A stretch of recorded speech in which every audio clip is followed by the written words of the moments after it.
Okay.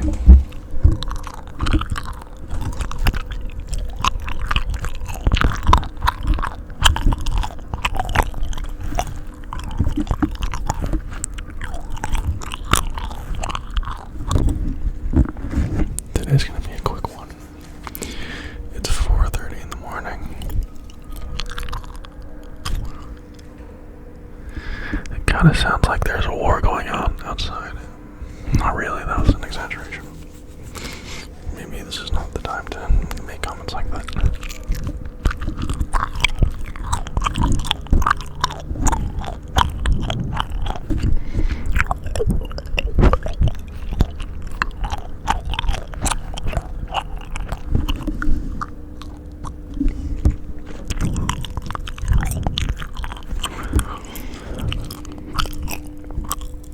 How was your day? Was it a vibe, or was it like one of those days where it's like, what's the point of existence? You know? We all got those ones, you know?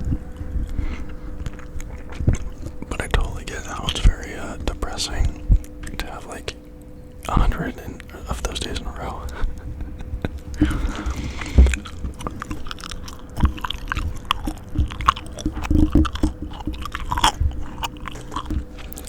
For me, I'm very lucky that I don't think lucky. I'm gonna say lucky. We'll go with lucky. I'm lucky that I pulled myself out of those.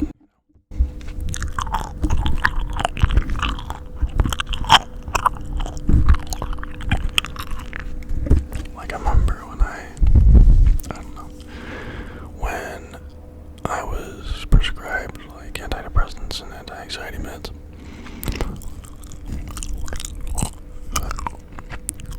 I kind of wish like the doctor told me like instead like, hey, these might help, but like what really will help is like getting your life together, you know.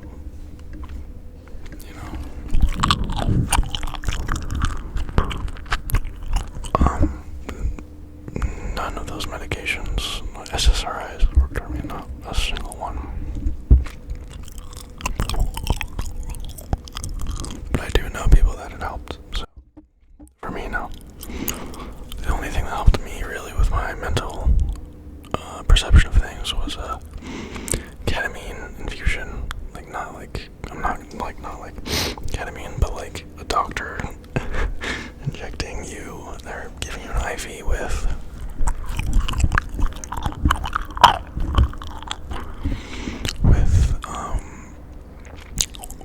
a ketamine in it. That had a very immediate effect, you know, because you trip. It's expensive. It is expensive, but that really helped me.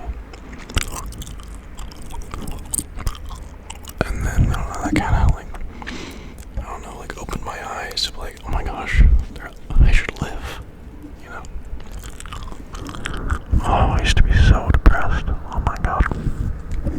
Like, I don't know. I used to like, I don't think I want to talk about this anymore.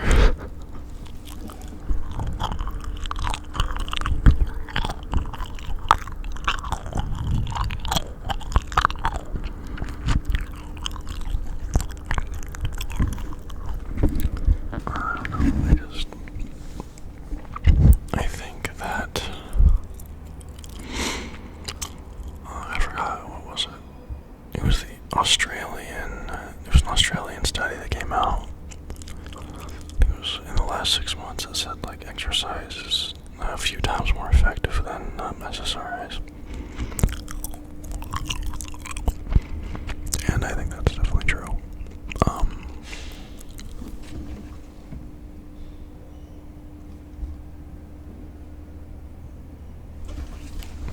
I don't know. But like, what was I talking about? Oh yeah. I don't know, but it's like hard to like get to that point where like you even feel like you can, you know, like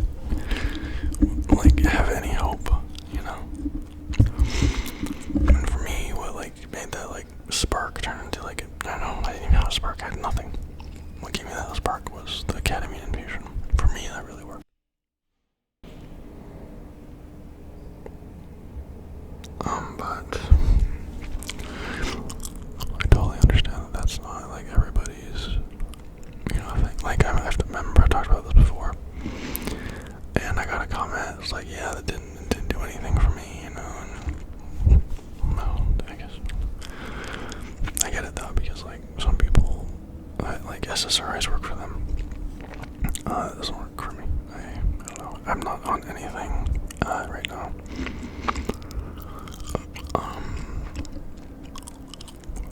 But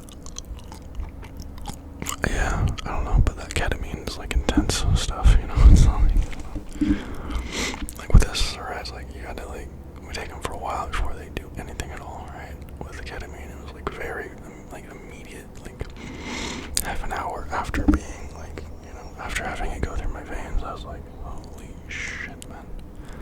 Holy crap. Like, I had these, I'm gonna get deep here, okay, because this is a very sensitive thing. And so I need to make sure I'm fully understood. I had such a negative perception of myself. I thought, genuinely, like, I believed that I was a burden on the world and those around me. I believed I was a net negative for the world. Because I think in my heart, what I've always wanted to be is a contributor and a lover and like someone who helps the world, you know. But I felt like my existence was just taking away from everyone else's love, you know. And then I did that ketamine, right? The ketamine treatment, right? And I just kind of like started thinking, like obviously, you know, you're high, right? But I started thinking about how like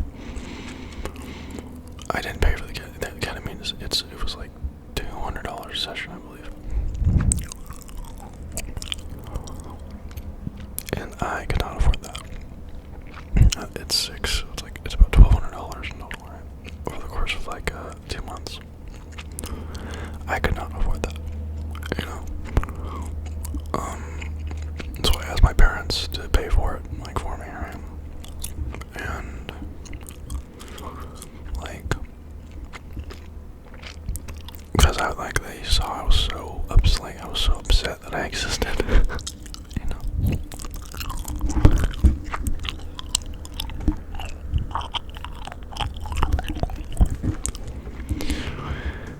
And I was just kind of thinking about, you know, my life. And I was thinking about like all the bad things that happened to me and all the good things that happened to me. But what was really strange is like, I think like my perspective shifted. Like I was just like, or maybe like the illusions that I'd been like casting on myself were just being, you know. But I remember thinking to myself, wow, my parents love me enough to pay for, you know, like we're not like rich people, you know, like $1,200 is a lot of money, you know. But I think for that, like it was so worth it. Like it was so freaking worth it. If I had to take out like a loan, I mean, like I'm not gonna, you know, say that shit was like, you know, wasn't like the solution, but it was part of it, you know. Like after that, I was like, oh my gosh, my parents love me. Oh my gosh, what? That's so weird. You know, that was like such a foreign thought to me. I remember like calling my dad after, like, I'm so sorry, I love you, you know. And yeah, so yeah, I really had a change in my consciousness that day that I did that ketamine. But I think a lot of people are scared of psychedelics because ketamine is a psychedelic, right? It's a sedative, but it's a psychedelic, you know. And because they think like they might be worse off after, you know, and that was the case. Next time, I remember I did some other stuff which was not doctor prescribed, and it sent me off the fucking rails, if I'm being so honest. And like having someone there to like measure my dosage, and like I had a heart monitor hooked up, and I was like, I knew I wasn't dying, like I was being overseen by medical professionals. Like it could only be like a positive thing from that standpoint, you know. I know like psilocybin's getting research at Johns Hopkins University and stuff,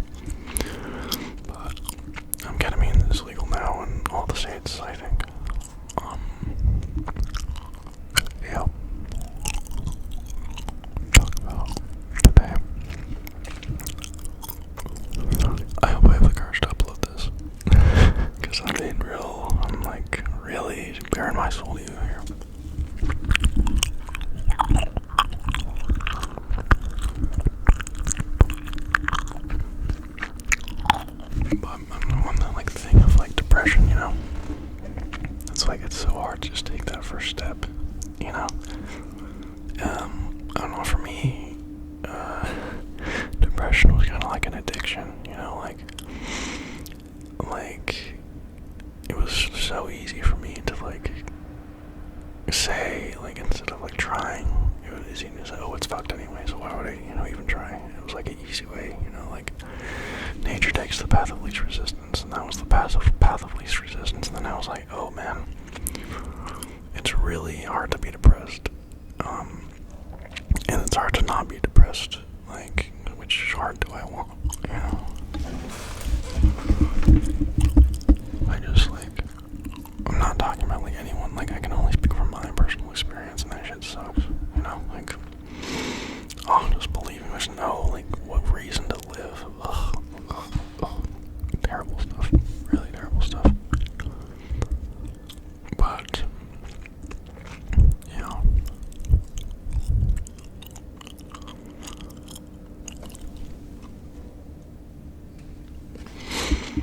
this video was longer than I thought, and it was just rambling most of it. We're going to get a water bottle here. That is not a sound I like.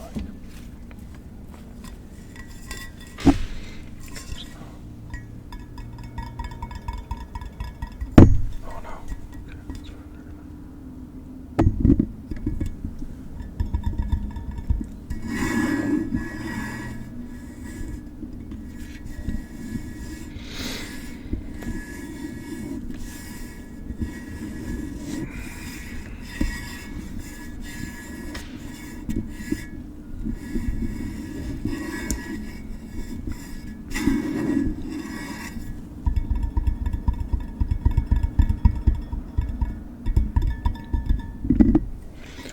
Not a fan. I thought that was going to be better than it was.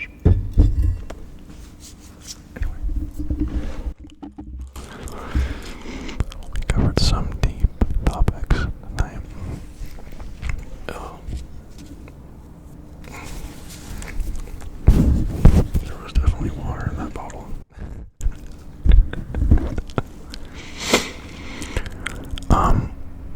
I'm sorry if I hurt your feelings. I know. Talking about, like, I remember, like, I would hear, like, when I still fall into periods of depression, you know, but it's not like it was. It's not like it, like, I feel like I'm cured, you know, but that's, you know, that might be because, like, my downfall isn't coming yet, you know, like, I don't know. Oh my gosh, there is a literal semi-truck going outside the house right now. Please leave, sir. You're not welcome here. Well, actually, that guy's just, you know, trying to do his job, trying to feed his family, so, I mean, I think that was kind of rude of me to say that.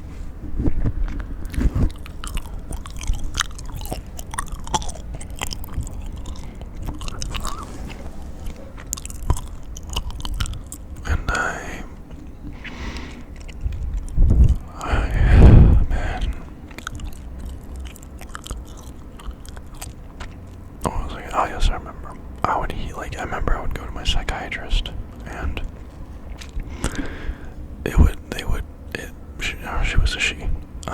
She would talk about my depression like it was like a part of me, like it was it was just like it was a part of me that I could not, like, deal, like, it was just always gonna, like, it was always gonna be there regardless of what I did.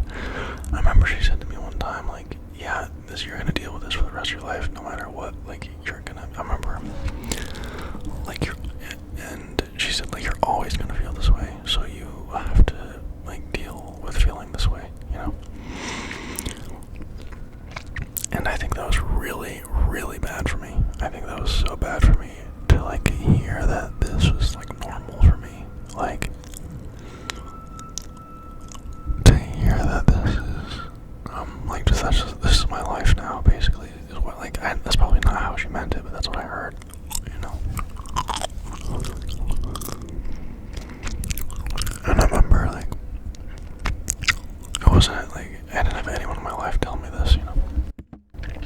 except for my dad's. But my dad lived in Brazil, which I live now. I live in Brazil as well now, but I was in America. My dad would say to me, "Well, the reason you're so like depressed is because you spend all day in your room. You don't go outside, and like, why don't you work out again? Why don't you start, And I was like, oh, he doesn't get it, But then I started. I don't know. It wasn't just him. Like, I started listening to. Really, it was Buddhist teachers. I found Christian, theologians to be a little bit too abrasive when I was in that state of mind. Now I fuck with it, but at the time, I don't know, I just, I couldn't, it wasn't, I wasn't compatible with that. But I would listen to, Buddhist, and Hindu scholars, especially Ramdas. I know he's not, strictly a Buddhist teacher, but I think he has, heavy Eastern influences, I don't remember exactly what he said, but I don't have an exact line for you, but it was kind of like I was attached to ideas of what I perceived happiness to be, and because I wasn't meeting those, I was kicking myself in the face for not meeting these imaginary standards for what I have to be happy, what I have to be capable of love.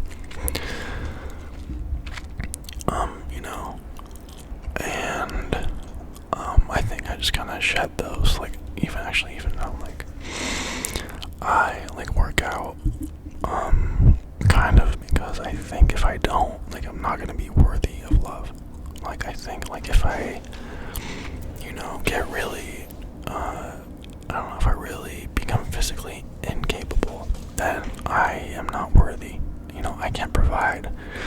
I can't protect. I can't, defend my family, And I think for me, that's very important to me, and it's important for my family too,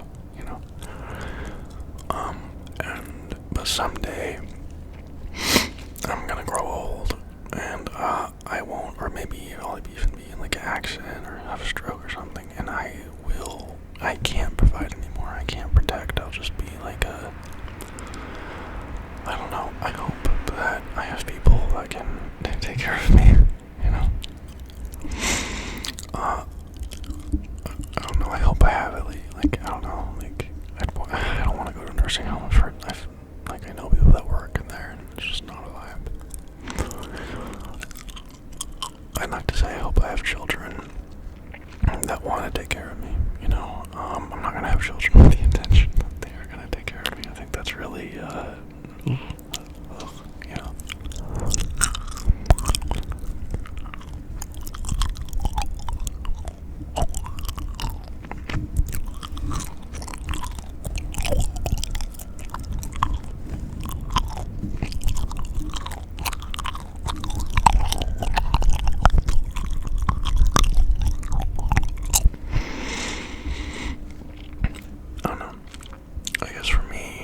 this is kind of a problem, is making everything my fault, everything in my sphere of influence, my fault, I read this book by Jocko Willing. He's a Navy SEAL, he was I think he was a Navy SEAL commander for the Battle of Fallujah, and, oh, that train just wanted to say hi. And he had this concept of ultimate accountability, and it's not his concept, but I think it's a Buddhist concept. I think, I'm pretty sure. Well, I don't know. That's where I was first introduced to it, and then I also no, I think Jocko Willink. Anyway, it's not important. It's your emotional state is your fault. You know what I'm saying? And as a kid, that's not true. If you're a kid and you're what, it's not. You can't do it. But you should, what am I trying to say? What am I trying to say?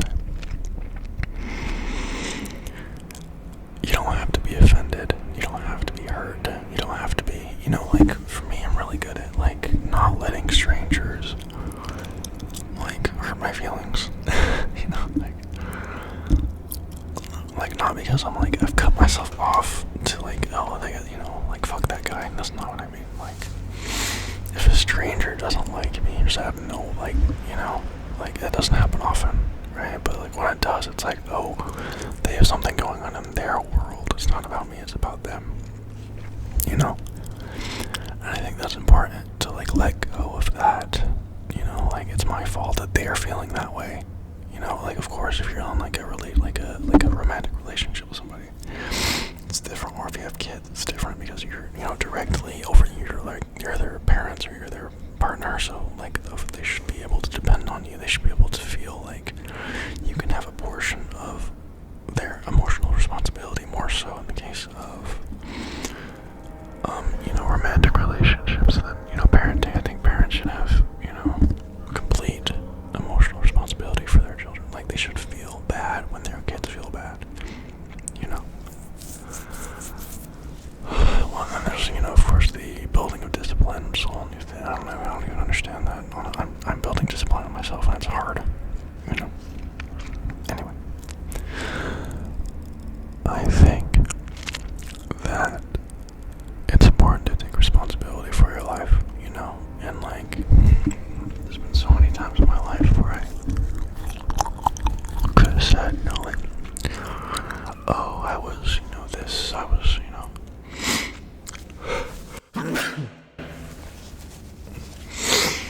I had this problem, you know, this happened to me when I was a kid, my parents did, you know, my parents got a divorce or whatever. And I could have just like, okay, yeah, and that's just how it is. And now, because of that, I am gonna be X, you know? And I think I did that for a while. But then I was just kind of, like, tired of, like, being like that. I was so tired of letting other people live my, like, I was so tired of other people, like, dictating how I felt, how I lived, how, you know what I mean?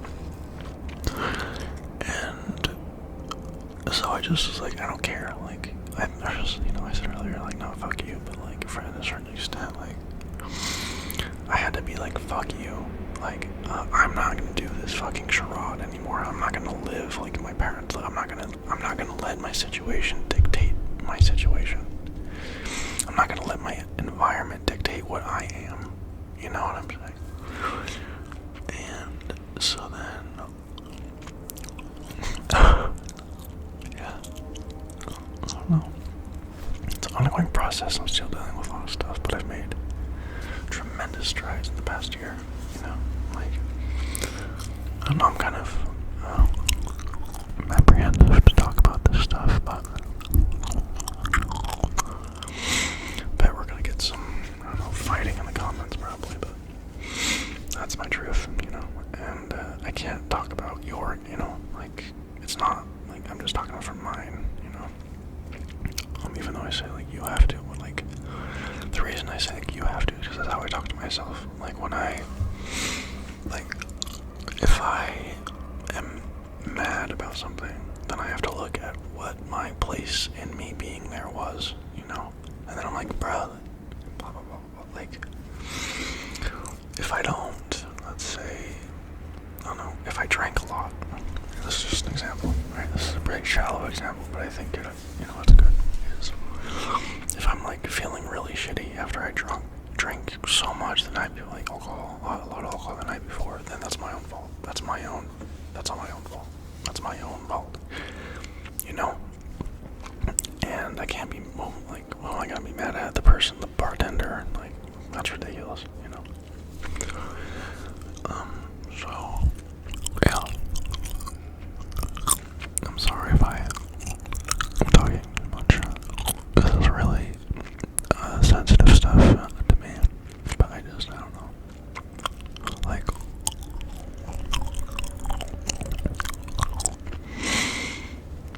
in my personal life, this is all I talk about. Like, you know, the evolution of our species, you know. And, like, I don't know, I don't do a lot of bullshit, you know, like, actually, that's not true. That's not true. I do so much. I waste so much freaking time. Like, I don't know, like, there's that conception, you know, if you're enjoying it, then, you it's not a waste, but, like, sometimes I'll spend, like, 4 hours on Twitter, just I'm, like, getting mad about, it's like, bro, what am I doing? Like, what am I, you're gonna be the Twitter guy, really? I like Twitter, but I don't need to spend 5 hours a day on Twitter. I wish that was an exaggeration. I wish that was an exaggeration.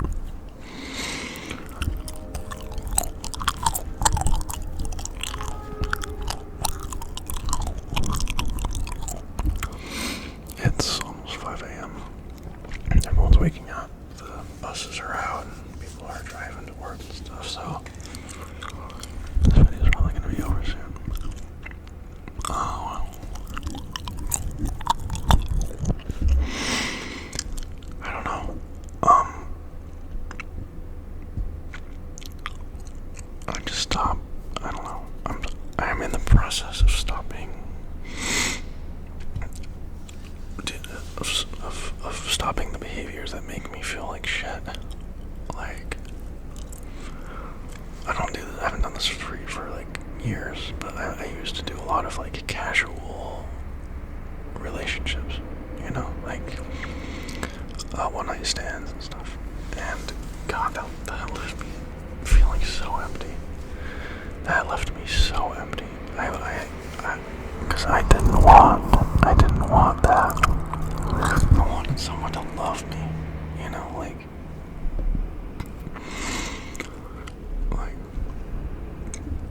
I know some people perceive sex as like a handshake, like we're just getting, whatever, right? That is just wrong, That is just, for me, Okay, guys, I gotta end the video. There's too much sound. I love you all. I'm sorry. I'm gonna start recording earlier tomorrow, okay? I love you all. You got this. Text me on Discord if you need anything.